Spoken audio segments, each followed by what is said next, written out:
l'Aude. Au musée des dinosaures d'Esperaza, quelque chose est sur le point de se réveiller.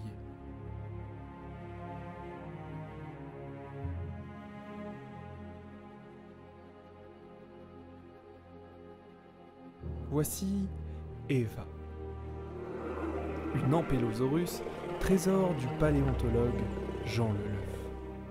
Ampélosaurus atacis, alors ça veut dire déjà le dinosaure du vignoble de l'Aude. Il a été découvert dans un ancien vignoble de Blanquette de Limoux, près du petit village de Campagne-sur-Aude.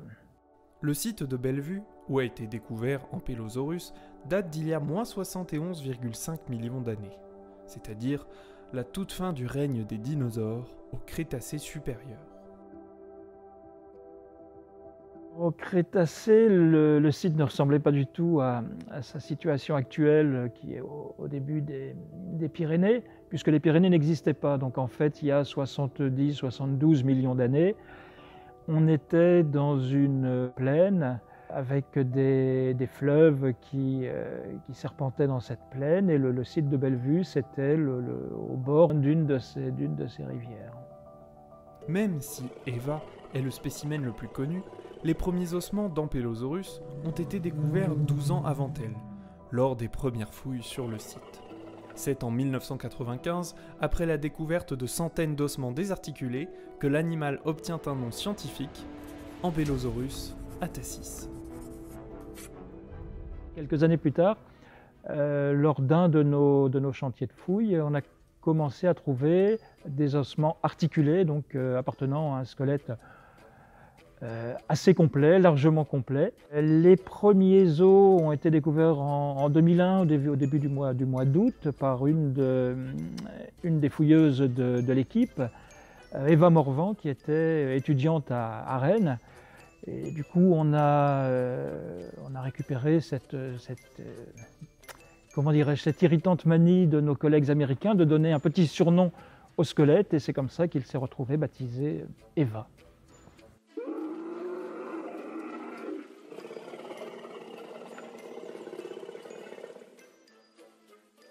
Les circonstances de la découverte, de l'extraction d'un os de dinosaure varient énormément en fonction du gisement et de la dureté du gisement auquel on a affaire.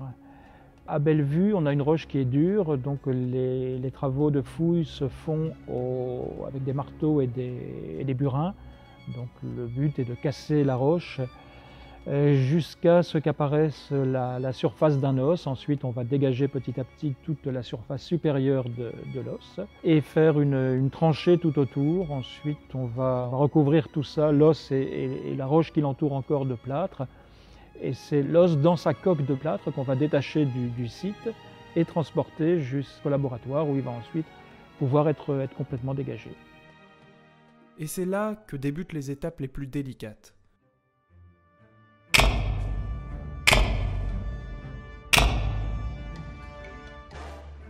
Suite à l'ouverture du plâtre, une partie de la roche que l'on appelle la gangue va être retirée grâce au marteau et au burin. Après des centaines d'heures de travail, le paléontologue atteint la surface de l'os et commence un long et minutieux processus de dégagement.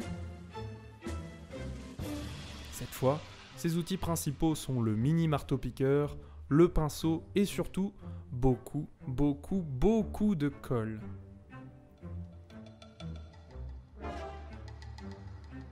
Une fois que l'os est parfaitement dégagé de sa gangue, il est soit conservé dans les collections avec un numéro, soit exposé au public directement dans le musée, comme certaines parties d'Eva.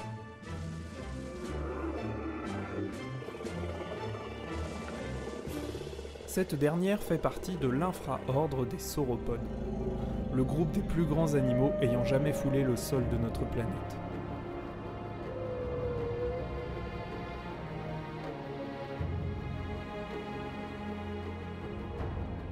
Parmi les plus gigantesques, les cousins titanosaures d'Eva atteignent la première place. Les sauropodes ont une diversité énorme, surtout à la limite entre le Jurassique et le Crétacé. Et au cours du Crétacé, la plupart des grands groupes vont disparaître et on va se retrouver avec un seul groupe au Crétacé terminal, et c'est les Titanosauridés. Alors, c'est pas parce qu'il n'y a qu'un seul groupe qu'ils ne sont pas diversifiés, il y a une très très grande diversité des Titanosauridés.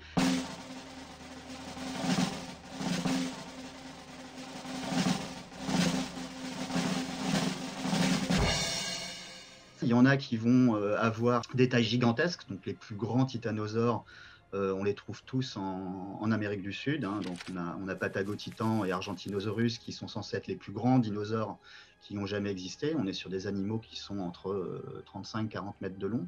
On va avoir au contraire en Europe, donc sur tout l'archipel européen à la fin du Crétacé, des titanosaures qui sont de très petite taille. Donc voilà, on a cette diversité de formes, mais les titanosaures, après, ont tous plus ou moins le même mode de vie, le même régime alimentaire, hein, puisqu'ils ont des petites dents qui rappellent un petit peu celles du Diplodocus, et donc qui font qu'ils ont probablement des dents qui vont plutôt ratisser la végétation qu'autre chose. Et donc un groupe qui a encore beaucoup de choses à nous apprendre. Comparé à ses cousins, Ampellosaurus est un petit sauropode, mesurant entre 10 et 15 mètres de long pour une dizaine de tonnes. Sa petite taille est probablement d'origine écologique. Il vivait sur l'île ibéro-armoricaine, soit aujourd'hui le sud de la France et le nord de l'Espagne.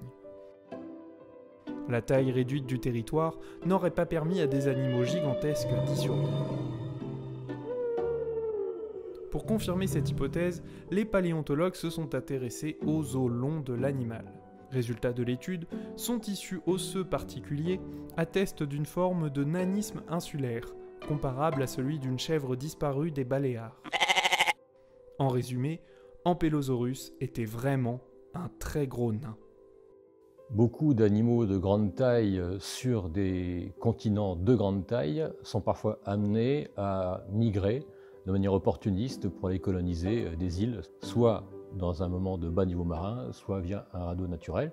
Et à ce moment-là, ces animaux de grande taille sur le continent vont se retrouver avec moins de ressources disponibles sur l'île, des niches écologiques vraisemblablement plus petites, et en quelques générations, ils vont adapter leurs besoins alimentaires, leurs besoins en taille de niche, en réduisant leur taille de génération en génération. On peut ainsi avoir des divisions par 2 ou par 3 de la taille d'origine, et c'est ce principe-là qu'on appelle le nanisme insulaire.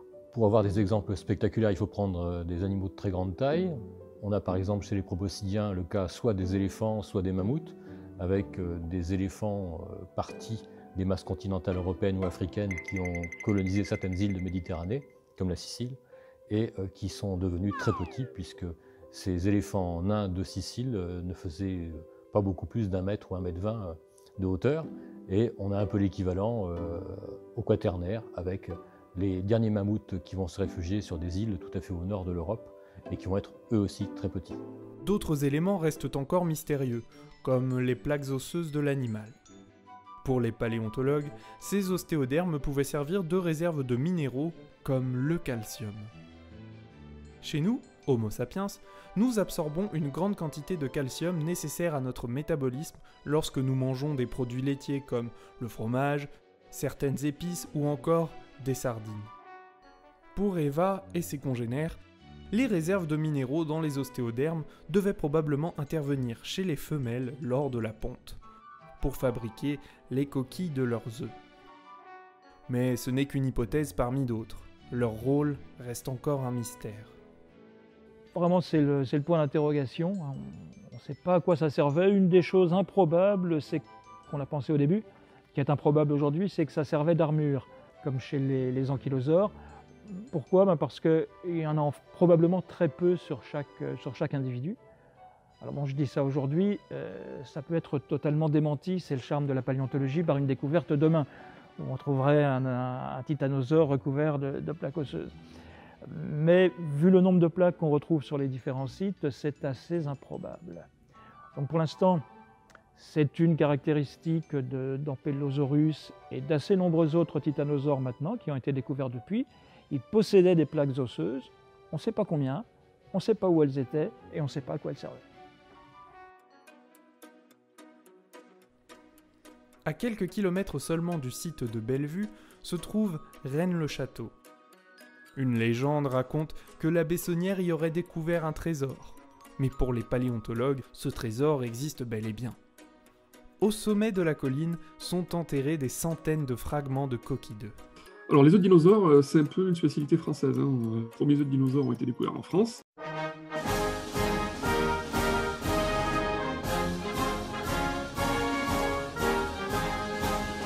Très tôt, on a trouvé des œufs de dinosaures de grosse taille, hein. Ça peut aller jusqu'à 30 cm de diamètre. Et, donc Rennes-le-Château, c'est un haut lieu de découverte, mais le bassin d'Aix-en-Provence, c'est vraiment le site le plus impressionnant. Qu'est-ce qu'on peut dire des œufs du sud de la France? Donc on a grosso modo une famille qui est prédominante, ce sont les mégaloïtidés.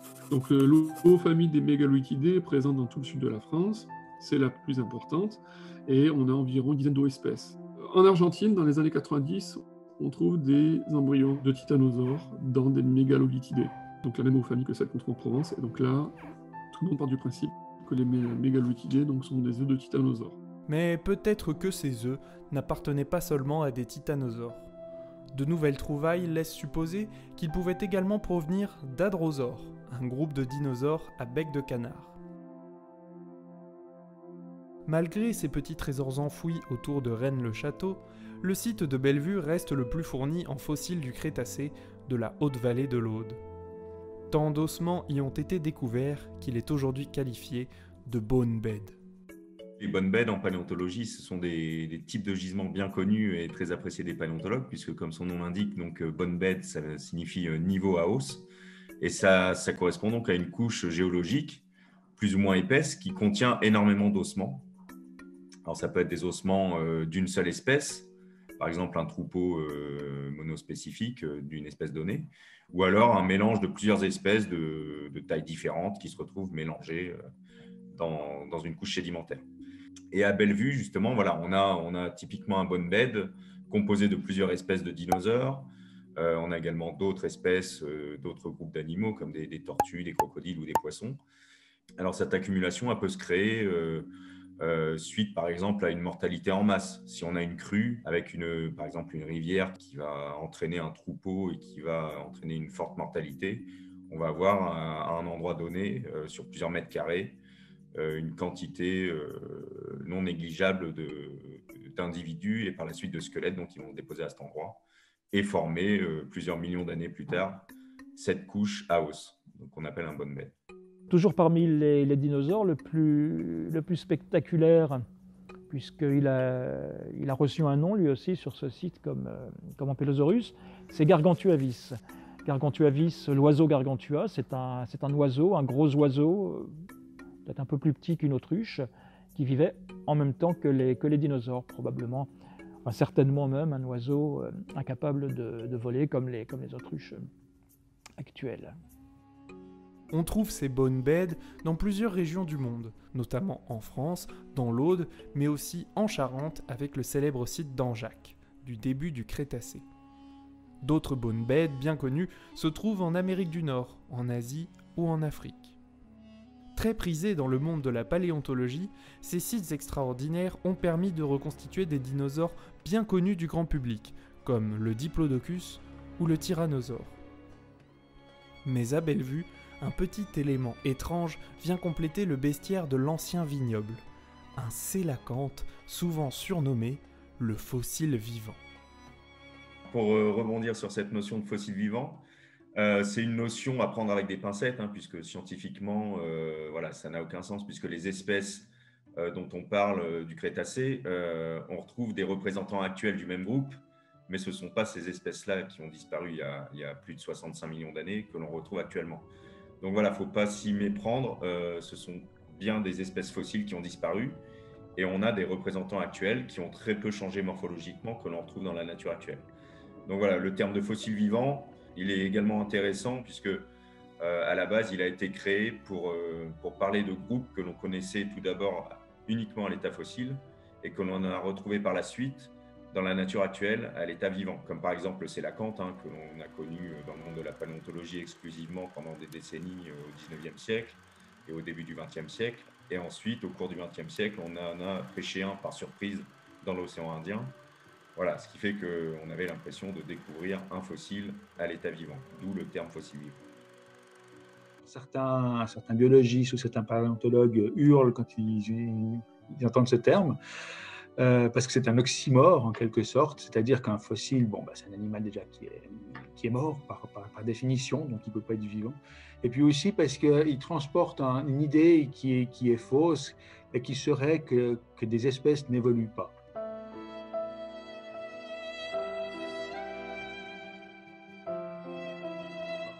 Alors, il faut être bien clair là-dessus. Évidemment, toutes les espèces animales et végétales sur Terre évoluent. Mais la question avec ces espèces fossiles vivantes, c'est est-ce qu'elles évolueraient peut-être plus lentement que la moyenne, que d'autres. Donc peut-être que le terme de fossile vivant peut être utilisé si on l'utilise avec des pincettes, quoi. C'est-à-dire si on dit, OK, il y a des animaux ou des plantes aussi, les ginkgos par exemple, qui évoluent, qui se transforment morphologiquement plus lentement que les autres, mais bien sûr, ils se transforment quand même.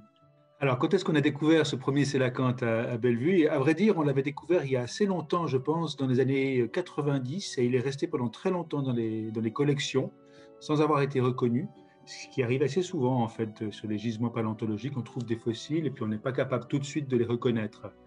Et c'est après avoir décrit des restes de sélacanthe dans d'autres régions du sud de la France que, en passant en revue un peu ces collections du musée des dinosaures, on s'est dit, tiens, celui-là, en fait, c'est un petit morceau de sélacanthe. Puis c'est vrai que c'est un tout petit morceau, hein. En l'occurrence, c'est un morceau du palais de l'animal, de ce poisson. Alors voilà, c'est tout ce qu'on a pour l'instant comme reste de sélacanthe de Bellevue. Mais pour nous, c'est déjà pas mal parce que c'est un indice que ce poisson existait là, à côté des dinosaures, d'Ankylosaurus et des autres dinosaures. Alors le nom qu'on a donné, comme toujours, les noms des animaux ou des plantes, c'est des noms qui sont fabriqués avec deux mots. Il y a le nom de genre, le nom d'espèce, hein, comme Homo sapiens, le même par exemple, Homo et sapiens. Alors là, en l'occurrence, on s'est rendu compte que ce sélacanthe appartenait à un genre qui existait déjà, qui s'appelle Axelrhodictis. Et puis son petit nom d'espèce, il s'appelle Megadromos. Alors Megadromos, c'est un nom un petit peu bizarre, qui veut dire en fait la grande route. En fait, on a trouvé, c'est pas moi qui l'ai trouvé, c'est des collègues qui l'ont trouvé, sur des travaux le long d'une autoroute. Et ils se sont dit, voilà, c'est un peu le poisson de l'autoroute. Ce qu'il faut savoir, c'est qu'ils étaient essentiellement d'eau douce. Donc, on les retrouve plutôt dans des gisements en compagnie de dinosaures, de crocodiles ou de tortues d'eau douce, donc plutôt des animaux parfois aquatiques, mais en tout cas d'eau douce. Et le sélacanthe d'eau douce, alors ça, on le sait à partir de spécimens découverts au Brésil notamment, et ils avaient un poumon. Et en fait, les poumons, c'est pas si rare chez les poissons.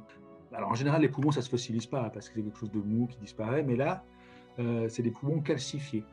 C'est-à-dire qu'à la surface du poumon, il y a toute une série de plaques osseuses qui recouvrent le poumon. Et les premiers paléontologues qui ont trouvé ça, notamment le découvreur d'iguanodon, Gideon Mantell, a pensé qu'il s'agissait d'une pomme de pin, en fait. Ça ressemble pas mal à une pomme de pin. Alors, comment est-ce que ça fonctionnait? C'est pas évident à reconstituer. On imagine que ces plaques, peut-être, devaient servir un petit peu comme un soufflet lorsqu'on veut rallumer un feu. Hein, on a ces soufflets qui permettent de produire de l'air. Il faut imaginer que des muscles étaient probablement attachés à ces plaques osseuses et puis permettaient comme ça le mouvement de respiration du poumon.